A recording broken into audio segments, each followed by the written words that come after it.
What's going on, guys? In this video, we will talk about everything you need to know about building credit. Credit is extremely important and is something you will absolutely need whether you want to rent an apartment, buy a house, need money for your business, or you want to vacation the world for free using points. We will talk about how to start, what your first card should be, how to use credit cards, how to get business credit, how to fix your credit, and much more. Let's begin. Alright, the first thing I want you guys to understand is that building credit is a game, and just like any game, this requires strategy if you want to win. The average person thinks that they will just randomly go online, find the first credit card they see, apply, and get approved. And most of the time they will get denied because they don't understand how the game works. Alright guys, let's start off this video by talking about what exactly a credit score is. A credit score is basically a number that banks use to determine your credit worthiness. A credit score affects your ability to get approved for a credit card, a mortgage, a personal loan, a car loan, and it also affects the interest rates you will pay on these loans. Your credit is also very important if you want to rent an apartment or even get approved for small things such as phone financing. When you have a good credit score, banks will want to lend you money, and when you have a low credit score, you're viewed as a risky borrower. Credit scores range from 300 to 850. Lenders report your behavior such as on-time payments and late payments, how many times you apply for credit, negative info such as collections, credit age, and more to credit bureaus. There are three main credit bureaus. They are Equifax, Experian, and TransUnion. Credit bureaus are businesses that collect data about you and your financial behavior, and they sell that data to lenders when they want to check your credit worthiness. Each of these three credit bureaus will come up with their own credit score. There are also many other companies that offer scoring models, and FICO is one of the biggest ones and one that's most widely used. So a FICO score is just another company that comes up with a credit score model, and FICO updates the way they come up with credit scores as times change. They have different scoring models such as the FICO 9, although most lenders still use the FICO 8 score. There's also Vantage Score, which is a joint venture of the three major bureaus. So like I mentioned earlier, credit scores range from 300 to 850. Anything that's 720 to 850 is considered excellent. Anything that's 690 to 719 is considered good. 630 to 689 is considered fair. And 300 to 629 is bad. Anyone who has a credit score below 670 is known as a subprime lender. Let's talk about how these bureaus come up with the credit score and how the scores are calculated. 35% of your score is your payment history. Paying your bills on time is the most important and largest part of your credit score. 30% of your score is the amount of money that you owe compared to how much credit you have. This is known as your credit utilization. So if you have one credit card and the limit on that credit card is $1,000 and you spend $800, your usage percent or your utilization is 80%. You should always try to keep your utilization at under 30%. And if you want an even higher credit score, you should keep it at under 10%. 15% of your credit score is the length of your credit history. Now, many people don't understand this, but you should not close credit cards unless you have a really good reason to. One of these reasons might be that the card has a high annual fee and you don't use it, and even then you should not close it. You should try to downgrade it to another card. Every time you close a credit card, you will lower the age of the credit that you have, which will lower your credit score. It will also lower your total available credit, which can increase your utilization. When it comes to credit scores, the longer credit history you have, the higher the score you will have. Let me give you guys an example. Say you have a credit card for a year. If you guys open a new credit card, your average account age will now be 6 months. Now say you have two credit cards that have been open for a year and you open up a new card. The new average account age is now going to be 8 months. The math is very simple. 12 months plus 12 months plus 0 months divided by 3. 10% of your score is your credit mix. Credit bureaus reward you for having different types of credit, not just credit cards. An example is an installment loan such as a mortgage, a car loan, or a personal loan. And the last 10% is new credit, otherwise known as new applications. Every time you apply for credit, this is known as a hard inquiry and will result in a temporary dip in your score. These only affect your score for a few months and are completely deleted from your credit report after 2 years. Now guys, there are also soft inquiries, which are known as soft credit checks. This is when you authorize a company to basically do a very quick look at your credit report. These do not go on your credit. These also do not count as a hard inquiry. You can get as many soft inquiries as you want and they will not affect your credit score. Alright guys, just so you know, everyone is entitled to one free credit report once a year from each of the three major credit bureaus. But there's no point in doing this because you can just simply open a Credit Karma account for free. This is much easier. Alright guys, so the first thing we're going to do is go on creditkarma.com and sign up for a free account. The only thing you guys will need is your social security number. So when you guys log in, you'll see your TransUnion score on the left and your Equifax score on the right. Let's click on the TransUnion score. Let's scroll down. Alright, so right here you guys will see all the factors that make up your credit score. Right here is going to be the most important thing, which is the payment history. As you guys know, one of the most important things is to not make any late payments. Right here you guys will see your credit usage, otherwise known as your credit utilization. As you know, you have to keep this under 30%. If you guys have any negative marks such as collections on your report, you will see them right here. Right here, you will see the credit age. Right here is the total number of accounts you have. And right here is the number of credit inquiries you have. Let's click on your credit card usage. Let's click right here. Alright guys, so right here you will see all of your open accounts. Let's use this Capital One account right here as an example. So right here you guys will see a bunch of green checks. This represents payments made on time. And if there are any late payments, it's going to show 30, 60, or 90 days late. As you guys can see, there's none here. Every time you make a credit card payment on time, you will get a green check here. You have to always make sure you pay your credit card on time. Let me explain how paying for a card works. Alright guys, so whenever you open up a new credit card, you will have a payment due date. This date is always going to be the same, and this is the date you have to pay your credit card every month. So for this account, the credit limit is $2,800 and $379 were used. So you have to make the payment by April 21st. The best thing you could do, and what I suggest you do, is to pay the entire amount in full every month. If you pay in full, you will not be charged any interest. But you don't have to pay this in full. As long as you pay at least $25 a month or more, it's going to be considered an on-time payment, and you will get the green check mark on your credit report. The problem with this is that if you don't pay in full, you will be charged interest. So if you only pay the minimum payment of $25, that means you're going to have a new balance of $354 for which you'll be charged interest. So let's say the interest on your credit card is 25%. We're going to multiply $354 by 0.25, and we're going to divide this by 12 months. So the total interest you'll be charged every month is $7.37. Now let's say you guys forgot and you didn't make this payment on the 21st, and on the 30th you realize that you forgot to make a payment. This will be considered a late payment to Capital One, and they will likely charge you a late fee of around $25. But it will not be considered a late payment to the credit bureaus. In order for the payment to be late to the credit bureaus, it has to be at least 30 days late. So as long as you guys pay by May 20th, you guys will be fine. If you don't pay by May 20th, you're going to get a 30-day late payment on your credit report, which is something you don't want. Make sure you always make at least the minimum payment. Let's talk about negative payments. Avoiding negative payments is one of the most important things you could do for your credit history. There are three types of late payments: a 30-day late payment, a 60-day late payment, a 90-day late payment, and a default, which means you're not paying the debt, and that's going to completely ruin your credit history. If you guys do get a late payment, the only way to fix it is just to wait it out and get a bunch of on-time payments. The score will slowly improve. Also, sometimes you can call up the credit card company, and if you have a good reason, they will remove it as a courtesy. Now, there's also a reporting date, and this is the date when the credit card companies report to the bureaus every month. Alright guys, now there's one more thing I want to show you, and that's the credit card simulator. So as you guys can see, this account has perfect credit history. The only thing is that the utilization is a little bit high. That's why the score is kind of low. Now if you guys click right here, and if you pay off the $3,094, let's replace this with 0, click submit, your score is going to go from 706 to 758. The first thing you guys will do is look for any negative items on your report, such as collections.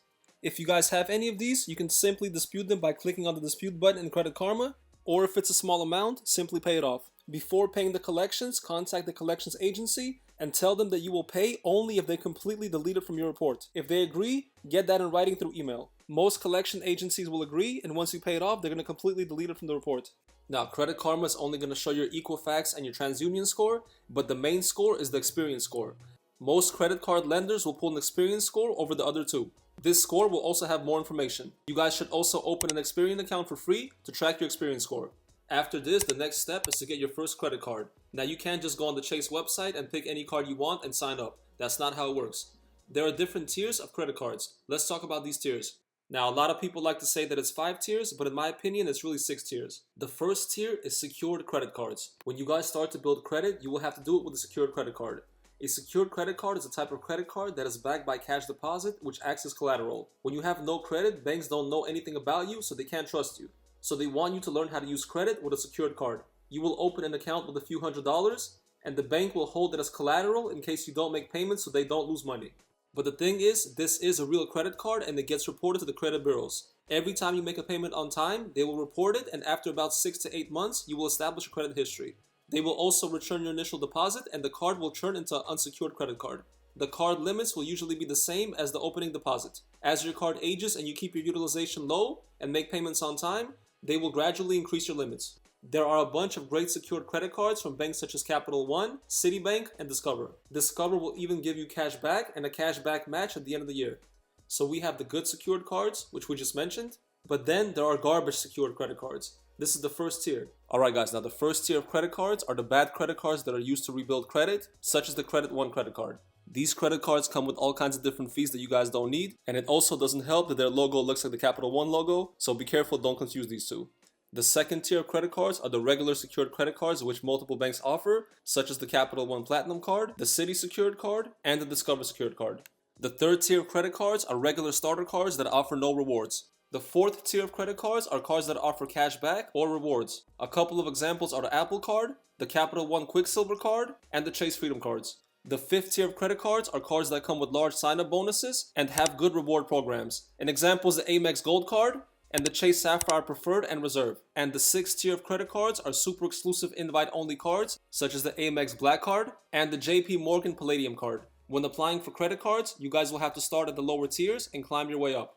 Credit cards also have different tiers. So for example, Visa has regular Visa cards, they have Visa Signature cards, and they have Visa Infinite cards. So when you guys are first starting out, obviously you don't want to start with a Signature or Infinite. And MasterCard has regular MasterCards, World MasterCards, and World Elite cards. Now, another way you guys can build credit is by getting a self-lender loan, such as the one from Self.Inc. Again, you guys will give them an opening deposit for collateral and slowly pay off the loan. They will report all your payments to all 3 credit bureaus. You guys can open up one of these along with your secured credit card. This is going to help out your credit mix. Alright, so if you guys don't have any credit and you're just starting out, this is what I recommend you do. Go on CapitalOne.com and see if you qualify for the Quicksilver One card. If you guys do get approved for this card, you can skip the Capital One secured card. If you don't get approved, then sign up for the Capital One Platinum secured card and you will get approved for sure. Now, right after this, you guys should go to Discover.com and sign up for their secured card. Again, don't forget, you will have to deposit a few $100s to open up the account, but this money will be returned to you. One more thing you guys can do is get added as an authorized user on somebody else's credit card. This basically means you're piggy banking off their credit. So if a friend or family member add you as an authorized user, all of the payments on that card will go on your credit history. When you guys are starting out, I suggest you don't do this, just build your own credit history. Now that you guys have 2 credit cards, the next thing we have to do is sign up for an installment loan. Like I said earlier, this is going to help out your credit mix. Now, there's a couple of ways to do this. The first way is to see if you get approved for an affirmed loan. There are many websites such as StockX.com and Adidas.com that will let you finance your order. So if you guys shop on these websites anyway, just order something very cheap and see if you get approved for financing. There is no credit check, it's a soft inquiry, and if you do get approved, they will report your payments to Experian. Also, most of the time, they will not charge any interest, so it makes sense. Now, if you guys don't get approved, simply sign up for a self-lender loan. Now, since this is an installment loan, they're going to charge you once a month, every month, until the full balance is paid off. Now, when you guys pay your credit cards, do not max them out. Keep the utilization at under 30%. I would suggest making payments in full. After about 6 to 8 months, the card will turn into an unsecured credit card, and you will get back your deposit. Also, after around 6 months, you will start showing a credit score on Experian.com. The next card we will want to apply for is one of the Chase Freedom cards. Chase is one of the best credit card companies, and they also give out some of the highest credit card limits and have one of the best points programs. With Chase cards, you can make something called the Chase Trifecta, which is basically a point system using 3 Chase credit cards, which I will talk about later in this video. The thing is, Chase also has something called the 524 rule, which means you can only get 5 credit cards in 2 years. If you opened 5 or more credit cards in the last 2 years, Chase will not let you sign up for any Chase card.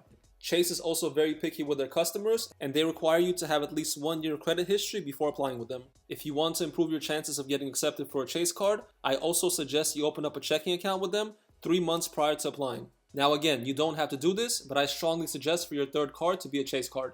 And again guys, don't forget the credit bureaus do keep track of your credit utilization for the past 24 months. So if your utilization was high in the past 4 months, chances are you will get declined for a credit card. Always make sure to keep your utilization low. Now I suggest you guys open up a new credit card every 6 months. And I strongly recommend the next 2 cards you get are Chase cards as well. Now, one of the most important things when it comes to building credit history is building your credit card base. This is a base of 5 to 10 cards that have no annual fee that you will keep forever. You will never close these cards. So what you will do is get a credit card from each of the major banks such as Bank of America, Wells Fargo, and Citibank. You will get a card that has some small perks such as cash back but has no annual fee. Now I know I just told you guys to go for the Chase cards to build out the trifecta, but the thing with the Chase cards is that they can always be downgraded to cards that have no annual fee. So you can downgrade any Chase card to a standard Freedom card. So what you guys will do next is get a credit card that has no annual fee and small perks such as cash back from each of the major banks, and garden the cards. The gardening stage simply means getting a credit card, making payments on the card, and waiting until you can open up another credit card.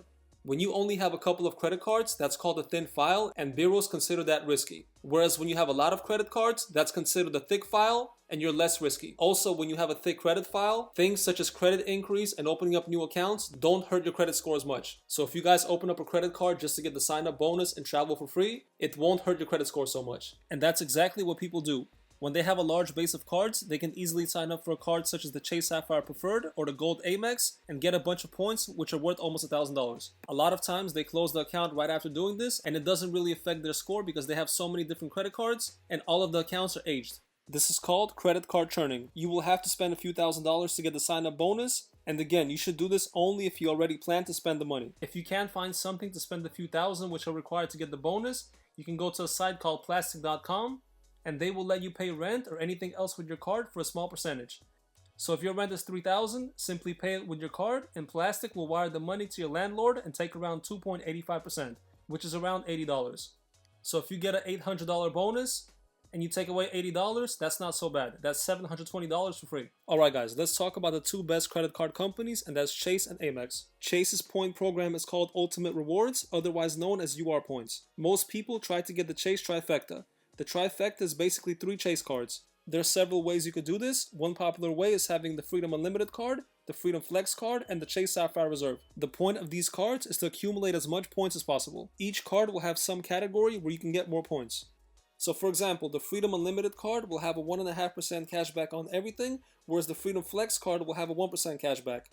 But the Flex card is also going to have a 5% cashback category every quarter on things such as grocery stores or wholesale clubs like Costco.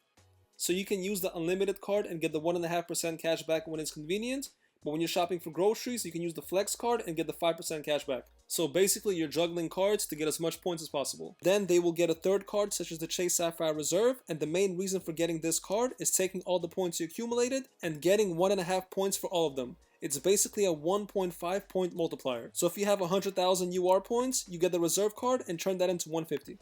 So for example, if you go to a grocery store and use the Flex card and get 5% cash back on the $100 purchase, that's $5 cash back. But if you transfer these points to the Chase Reserve card, it's going to turn into 7.5 points, or $7.5. Also, the Chase Sapphire Reserve card has a $500 annual fee, but really it has so many benefits that the fees don't mean much. For example, if you travel at least once a year, they will cover up to $300 worth of travel. So the minute you book any flight or hotel anywhere in the world, they add $300 to your account, so the annual fee turns to $200. There's a ton of other benefits this card has, which I won't talk about in this video, but you guys can easily go and look it up. And again, if you guys can't find something to spend the initial few $1,000s on, you can always use Plastic. Amex has a very similar system, except their system is called Member Rewards, or MR Points. Let's talk about manufacturer spend. This is basically the process of buying items such as gift cards on credit cards, just to get the points and then convert them back to cash. This is not illegal, however, if credit card companies catch you doing this, they will most likely close your account. Alright guys, let's talk about the different types of credit cards. There are regular credit cards and then there are charge cards. Amex cards such as the green card, the gold card, the platinum card, and the black card are charge cards. This means that if you put any balance on these cards, the balance has to be paid in full every month, and if you don't pay in full, you will receive a negative on your credit report. Also, these cards don't have a limit when they show up on your credit report. This doesn't mean that you can go and buy whatever with this card. They still have limits on the back end, but they won't tell you what they are. Each person will have a different limit depending on their credit history. Also, you cannot downgrade these cards. Then there are also balance transfer cards. This is just a regular credit card, but this type of card lets you move debt from one account to another. So why would you want to do this? Because if you have a credit card with, let's say, a 25% APR and you're struggling with the payments, it makes sense to just move that balance to a balance transfer card which has a 0% APR. The thing with these cards is that they will have a one-time transfer fee of usually around 3 to 5%, but that still makes a lot of sense. If you have a card that has $10K on it and you're paying every month, you will pay $2,500 in interest that year. But if you move the balance to a balance transfer card, you will pay a one-time fee of $300 to $500 and you won't have to pay any more interest on that card for a year, so you save about $2,000. Let's talk about business cards. Pretty much every credit card company will have business credit cards. The cool thing about these is that the limits are usually significantly higher than regular cards. Also, most of these cards will not report to your personal credit report, so it will not affect your utilization. They will only report negative information if you have any late payments or if you default. You don't need to have a real business to open up one of these cards. You can be an eBay seller or Lyft driver, or you can just say you have some sort of business. Anyone can sign up for a business card. Simply go on irs.gov, get a free EIN number, and use that to open the account. Business credit cards will also report to business credit bureaus such as Duns & Bradstreet, Equifax Business, and Experian Business. And business credit scores range from 0 to 100. Then there are also corporate cards. These are cards for large corporations that do several millions of dollars in sales every year. They will have certain requirements such as having a few $1,000,000 in the bank, and these cards will not report to your personal credit even if you make any late payments. These will only report to the business credit bureaus. There are also store credit cards. You guys should always avoid these, especially when you're first starting out. There are store cards that you can only use within that store, and then there are store branded cards. Don't confuse these two. Now guys, I want to talk about a few things that you should never do with the credit card. Besides maxing out your cards and paying late, another thing you guys should never do unless you absolutely have to is to take out a cash advance on credit cards. There are a bunch of hidden fees when you do this, so avoid this. And one last thing I want to say is that if you guys do get yourself in a situation where you cannot pay your credit cards anymore, what you should do is call up the company and ask them to defer payments or put you on a payment plan. These credit card companies will work with you because the last thing they want is for you to default on your payments. Just remember guys, never acquire debt on credit cards. Only use them to your advantage. Alright, I hope you guys enjoyed the video. If you did, please hit the like button and subscribe, and I'll see you guys in the next one.